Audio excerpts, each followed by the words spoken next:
ഞങ്ങൾക്കൊരു കാറുണ്ടായിരുന്നു, ഒരു ബൈക്കുണ്ടായിരുന്നു. ഈ കാറും ബൈക്കും എന്ന് പറഞ്ഞാൽ കാലഹരണപ്പെട്ടിട്ട് എന്നും വഴി കിടക്കാനേ നേരമുള്ളൂ.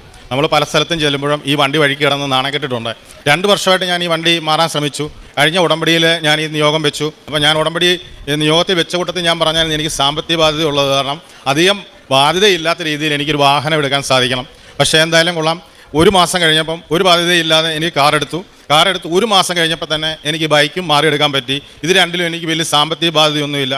ഈ ബൈക്കും കാറും എടുത്തത് അമ്മയുടെ അനുഗ്രഹമാണെന്ന് എനിക്ക് തെളിവ് പറയാനായിട്ടുള്ളത്, ഈ OLX കണ്ട ഒരു വാഹനം മേടിക്കാൻ ഞങ്ങൾ കോട്ടയത്ത് ചെന്നപ്പോഴേ, കോട്ടയത്തെ ഒരു ഷോറൂമിൽ ചെന്നപ്പോൾ കണ്ടാൽ നല്ല വാഹനമാണ്, അതിന് ഒരു കുഴപ്പമില്ല. പക്ഷേ ഒരു സാധാരണ ഒരു ബൈക്ക് എടുക്കാനോ കാർ എടുക്കാനോ പോകുമ്പം ഒരു മെക്കാനിക്കിനെ കൂട്ടിയാണ് എല്ലാവരും പോകാറുള്ളത്. പക്ഷേ എൻ്റെ കൂട്ടത്തിൽ വരാൻ മെക്കാനിക് കാര്യമില്ലായിരുന്നു. ഞങ്ങൾ അവിടെ ചെന്ന് വണ്ടി കണ്ടപ്പോൾ നല്ല വണ്ടിയാണ്, നമ്മളിത് എടുക്കാൻ തീരുമാനിച്ചു, ഫൈനാൻസ് കിട്ടും.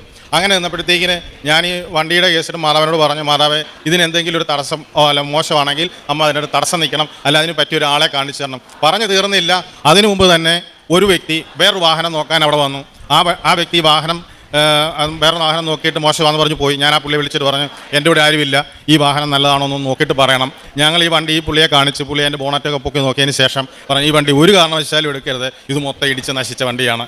അമ്മയുടെ കൃപ കൊണ്ട് മാത്രമാണ് ആ വണ്ടി എടുക്കാൻ പോകാൻ വന്നത്. കാരണം എന്താണെന്ന് വെച്ചാൽ അത് എടുത്തിരുന്നെങ്കിൽ ഞാനിത് പണിത് പഴയ വണ്ടി പോലെ ആയേനെ. പിന്നെ എനിക്ക് അടുത്തുള്ളത് ഞങ്ങളുടെ കുടുംബത്തിൽ സമാധാനക്കുറവാണ്.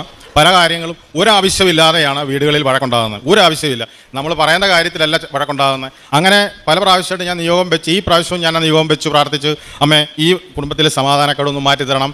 അമ്മ അതിൻ്റെ അനുഗ്രഹം എനിക്ക് തന്നു. കഴിഞ്ഞ 5 മാസമായിട്ട് വീട്ടിലൊരു വഴക്കുമില്ല, സമാധാനമായിട്ട് പോകുന്നു.